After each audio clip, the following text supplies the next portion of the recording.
வணக்கம் நேர்களே, நான் உங்கள் மணிகண்டன் பிரபாகரன். பக்தியும் நேர்களுக்கு என் முதற்கண் வணக்கம். இன்னைக்கு சீஃப் கெஸ்டா யார் வந்திருக்காங்கன்னு பாத்தீங்கன்னா JMS சந்திரமௌலி ஐயா வந்திருக்காங்க. ஃபர்ஸ்ட் ஆஃப் ஆல் அவரை வெல்கம் பண்ணிடலாம். வணக்கங்க ஐயா. வணக்கம். எப்படி இருக்கீங்க? நல்லா சூப்பர் ஐயா.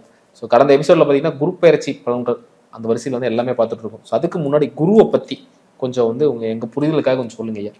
குரு என்பவர் ஒழுக்கத்துக்கும் தர்மத்துக்கும் சட்டத்துக்கும் அதே போல் உயிர் பற்று, அதாவது ஒரு உயிர் தோற்றம். இப்போ ஒரு கரு உண்டாகுது கணவன் மனைவிக்குள்ள அப்படின்னா அந்த குருவனுடைய அருள் இல்லாமல் உண்டாகாது. அதனால தான் புத்திரகாரகன்னு சொல்கிறோம். ஆன்மீக காரகன், பெரிய நிதி, அதாவது உலக பணத்துக்கெல்லாம் மொத்த தொகைக்கெல்லாம் அதிகாரி அவர் தான். அப்படிப்பட்ட குரு வந்து ஒவ்வொரு ஜாதகத்திலையும் பலத்தோடு இருந்தால் அவங்க வந்து அமைதியான வாழ்க்கையும் வாழ்வாங்க, ஒரு மாதிரி வசதியான வாழ்க்கையும் வாழ்வாங்க, உயிர்களோட உறவோடும் வாழ்வாங்க, தர்மத்துக்கு கட்டுப்பட்டும் வாழ்வாங்க. அந்த மாதிரி ஒரு வாழ்க்கை போதிக்கிறவர் தான் குருவாக இருக்கார். ஏன்னா குருங்கிறவர் வந்து தர்மத்தின் வழியே சம்பாரின்னு சொல்கிறார். தர்மத்தை சிந்தனைகளில் நீ வந்து வாழ்க்கையை கழிச்சுப்போம் அப்படின்னு சொல்கிறார். அந்த வகையில் ஒரு ஜாதகத்திலையும் குரு வந்து நல்ல ஒரு ஆதிக்கம் பெறணும், அவங்க திசையும் நடக்கணும். நடந்தால் அந்த ஒரு பாக்கியம் நல்லாவே இருக்கும். குருவை பற்றி சொல்லும்போது இந்த குரு பலன், அதாவது கல்யாணம் யோகம் தாமதமாக இருக்கிறவங்களுக்கு இந்த வருஷம் நடந்துருமா? அதே மாதிரி குழந்தை பேர் அதுக்கெல்லாம் தடையா இருந்தது இந்த வருஷம் நடக்கும். அதுதான் நான் சொன்ன மாதிரி குரு என்பவர் சுபத்துவ காரகன். அந்த சுபத்துவத்துக்கு அதை எடுத்திருக்கிறாங்க நம்ம முன்னோர்கள். அந்த சுபத்துவமான ஒரு விஷயத்துக்கு அந்த சுபத்துவ கிரகம் நல்லா இருந்தால் நல்லா இருக்கும்னு எடுத்திருக்காங்க. பட் அது பர்பஸ்லாம் எல்லா லக்னத்துக்கும் எல்லா ஜாதகத்துக்கும் நம்ம கல்யாணத்துக்குன்னு மட்டும் எடுக்கக்கூடாது. அது மக்கள் அப்படி பயன்படுத்திக்கிட்டாங்க. குருபலான்னு அந்த காலத்தில் ஜோசியர் சொல்ல போய் குருபலம் இருந்தால் தான் கல்யாணம் நடக்குன்னு இவங்களே குருபலம் பார்க்க ஆரம்பிச்சிட்டாங்க. அப்படி கிடையாது, எல்லா நல்ல நிகழ்வுக்கும் குரு ஆதாரம். அப்போ இப்போ நம்ம விருச்சிக லக்னத்தை பற்றி பேசுகிறோம் அப்படின்னா, விருச்சிக லக்னத்துக்கு 7ல் இருக்கிற குரு விருச்சிக லக்னத்தை பார்க்குறாரு, அது வந்து ஒரு சுபத்துவம். அதே மாதிரி உங்களுக்கு கன்னி லக்னத்துக்கு 9ல் இருக்கிறாரு, அது ஒரு சுபத்துவம். மகர லக்னத்துக்கு 5ல் இருக்கிறாரு, கடக லக்னத்துக்கு 11ல் இருக்காரு, இதெல்லாம் ஒரு சுபத்துவம். அதுக்காக வந்தது தான். ஆனால் கல்யாணத்துக்கு இதுக்கு சம்மந்தம் இல்லை. எந்த ஒரு நிகழ்வுக்கும் திசாபுத்தி தான் காரணம். அந்த திசாபுத்தியில குருவனுடைய கோச்சார பலனும் சப்போர்ட்டிவா எடுத்துக்கலாம். குரு பயிற்சி பலன்கள் பார்த்துட்டு இருக்கோம் லக்ன ரீதியா. ஸோ அப்படி இன்னைக்கு பார்க்கக்கூடிய லக்னம் விருச்சக லக்னம். ஸோ மே 14ஆம் தேதி குரு பெயரே இருக்காரு. ஸோ அப்படி இருக்கிற இவங்களுக்கு 7ல இருந்து குரு 8க்கு வராரு. ஸோ அது என்ன மாதிரி பலன்கள் தராரு ஐயா? அதாவது இப்போ நமக்கு 4, 8, 12ல் தான் விருச்சிகத்துக்கு குருவனுடைய ஆதிக்கம் இருக்கு. 4ஆம் இடத்துல பூரட்டாதி, 8ஆம் இடத்துல புனர்பூசம், 12ஆம் இடத்துல விசாகம்.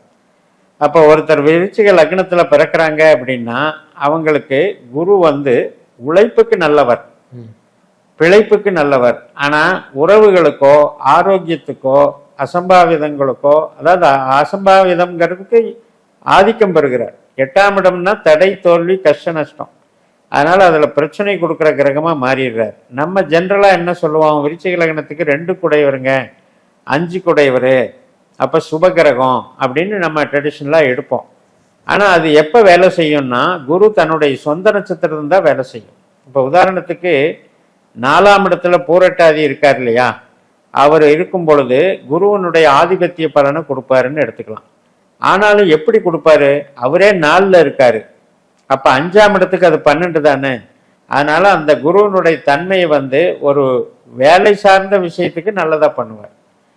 ஆனால் உறவு சார்ந்த ஒரு புத்திர பாக்கியம், உறவு சார்ந்த விஷயத்துக்கு அவர் எப்படி கொடுப்பாரு, மைனஸ் ஆகிடும். அதனால தான் விருச்சிக லக்னத்தை பொறுத்த வரைக்கும் 4, 8, 12ங்கிற குரு வந்து இவங்களுக்கு ஒரு எச்சரிக்கையை ஏற்படுத்துது.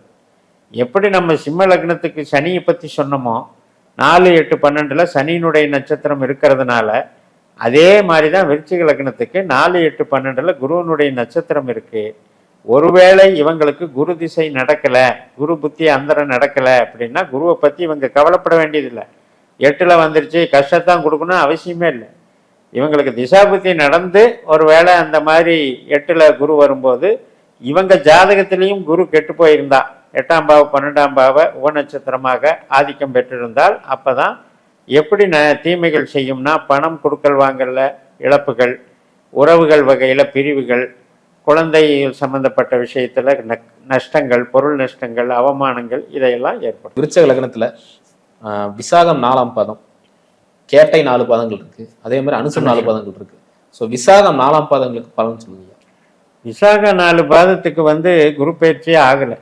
ஏன்னா விசாகம் 4 பாதத்துக்கு இப்போத்தான் வந்து 7க்கு வர்றாருன்னு எடுத்துக்கணும்.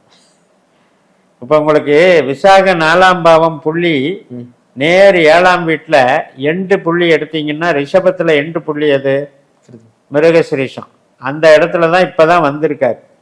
இந்த 7 எப்போ 8ஆ மாறும்னா புனர்பூச நட்சத்திரத்துக்கு போகணும். புனர்பூச 4ஆம் பாதத்துக்கு போய் டச் பண்ணும்போது தான் உண்மையிலேயே 8க்கு போகிறார் குரு. அதனால் இவங்க அதை பற்றி கவலைப்பட வேண்டியதில்லை, நல்லது நடக்கும். 7ஆம் இடத்துல இருக்கிற குரு மூளை உழைப்பு சார்ந்த விஷயம், படிப்பு சார்ந்த விஷயம், சுப நிகழ்ச்சிகள் சார்ந்த விஷயம், கல்யாணம், குழந்தை பிறப்பு சார்ந்த விஷயம், இதுக்கெல்லாம் சப்போர்ட் பண்ணுறார். அடுத்து அனுசம் 4 பாதங்கள் இருக்கு, அதை சொல்லுங்க. அனுஷம் 4 பாதத்தில் பிறக்கும்போது இப்போ இவங்களுக்கு வந்து குரு பயிற்சி வந்து 14ஆம் தேதி நடக்குது, மே 14. அப்போ வந்து மிருகசிரீஷம் 3ஆம் பாதமும் 4ஆம் பாதமும் 1 மாதம் கிராஸ் பண்ணுவார். அதுக்கப்புறம் திருவாதிரை நட்சத்திரத்துக்கு போயிடுவார். அப்போ நீங்கள் ஒரு குறிப்பாக நான் எடுக்கணும்னா ராகு மாதிரி வேலை செய்வார் குரு. அப்போ இவங்களுக்கு வந்து 8ஆம் இடத்துல ராகு மாதிரி வேலை செய்யும்போது ராகுவும் இங்கே ஆல்ரெடி கும்பத்துக்கு வந்துடுறாரு. அப்போ 4ல் ஒரு கிரகம், 8ல் ஒரு கிரகம், இப்படி கனெக்ஷன் விஷயம் பார்க்கும்போது அந்த ராகு கெட்டவராக இருந்தால், இவங்க ஜாதகத்தில் ஒரு நல்ல தன்மையில் இல்லாமல் இருந்தால், இவங்க வந்து உறவுகள் சார்ந்த பிரச்சனைகள், அதே மாதிரி ஒரு வீடு கட்டலான்னு கட்டி பெருசாக கட்டி அதில் வந்து மூலதனம் போட்டு பொருளை வந்து லாக் பண்ணுறது, இந்த மாதிரி டீப்ரமோட் ஆகிறது, வேலையில் வந்து கடினமான வேலைகளை செய்தும் பெரிய ஆதாயம் இல்லைங்கிறத அனுபவிக்கிறது, கணவன் மனைவி உறவில் வாக்குவாதம் வருது, இதெல்லாம் இவங்க கொஞ்சம் பார்த்துக்கணும். நான் திரும்பவும் சொல்கிறேன், இது வந்து குரு திசையோ புத்தியோ அந்தரமோ நடந்தால் மட்டும் நீங்கள் டேலி பண்ணிக்கோங்க. இல்லாதவங்க இந்த பலன் நடக்கும்னு எதிர்பார்க்கவே வேண்டியதில்லை. கேட்டை 4 பாதங்கள் இருக்குங்க. கேட்டை 4 பாதத்தில் வரும்போது இப்போ உங்களுக்கு 6ஆம் பாவத்துக்குள்ளே இருக்கிறதா தான் அர்த்தம் இப்போ இருக்கிற குருவே. இப்போ கேட்டைக்கு வந்து 7ஆம் பாவம்னு எடுத்தீங்கன்னா உங்களுக்கு கடைசி புள்ளியில் இப்போ வந்துக்கிட்டு இருக்காரு. இப்போ தான் வந்து 7க்கு வர்றாரு. இப்போ இந்த 7க்கு வந்துட்டு அவரு கடைசி புள்ளிக்கு போகிற வரைக்கும், புனர்பூசம் கடைசி போகிற வரைக்கும் 7ல் தான் இருப்பார். அதனால் 8ங்கிற இதுவே வராது. எப்படி அனுஷத்துக்கு சொன்னனோ அது மாதிரி இவங்களுக்கும் வந்து நல்லது நடக்கும். அதாவது கேட்டையில் பிறந்தவங்களுக்கு 7ஆம் பாவ புள்ளி அப்படின்னு எடுத்தீங்கன்னா இப்போ தான் ஸ்டார்ட் ஆகிருக்கு. இது வரைக்கும் 6ல் இருந்து தான் பலன் கொடுத்துருக்காருன்னு எடுக்கணும். அந்த மாதிரி அக்யூரஸியாக பலன் பார்க்குறவங்களுக்கு இது பொருந்தும். 7ஆம் இடத்துல தான் நம்ம குரு பலன் தர்றாருன்னு நினச்சிக்கோங்க. சுபகாரியங்கள் நல்லா நடக்கும், படிப்புக்கு நல்லா இருக்கும், திருமண காரியங்களுக்கு நல்லா இருக்கும், குழந்தை பிறப்புக்கும் நல்லா இருக்கும், மூளை உழைப்புக்கும் நல்லா இருக்கும். உற்பத்தி சார்ந்த தொழிலில் பண்ணுறவங்க வந்து கான்ட்ராக்ட் வகையில் போகிறவங்களுக்கு பெரும்பாலும் நல்லா இருக்கும்.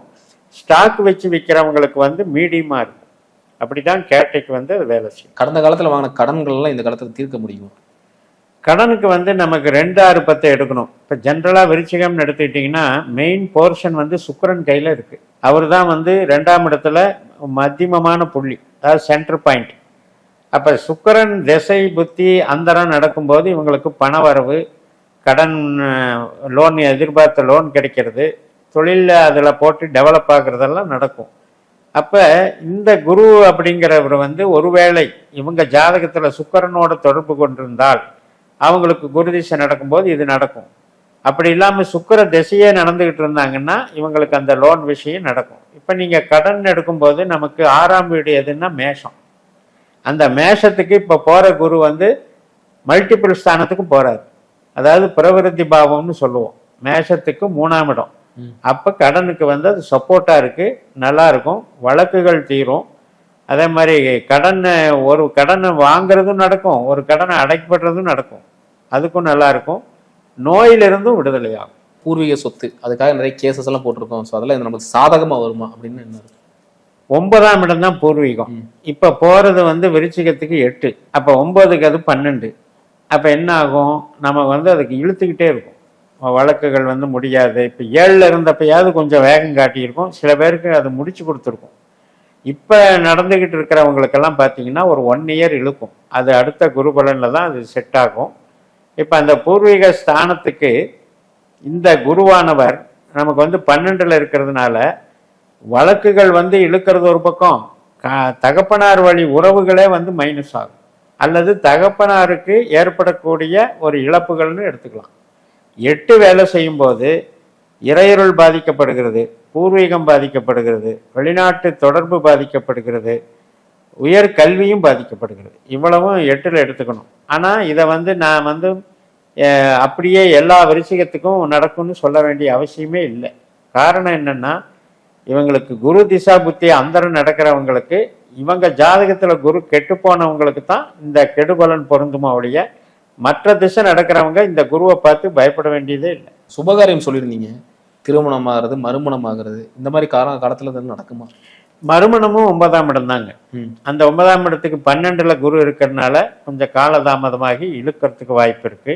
திருமணம் ஆன புதுசுல இப்ப போன குரு பலன்ல திருமணம் பண்ணி இருப்பாங்க, அவங்களுக்கு வந்து இப்ப கொஞ்சம் டேர்ம்ஸ் அண்ட் கண்டிஷன்ல ஒரு சில பேருக்கு அவங்க ஜனன ஜாதகம் ஒத்து போகாதவங்களுக்கு அது கொஞ்சம் மைனஸா இருக்கும். ஏன்னா பேசினாலே டென்ஷன் ஆகும்.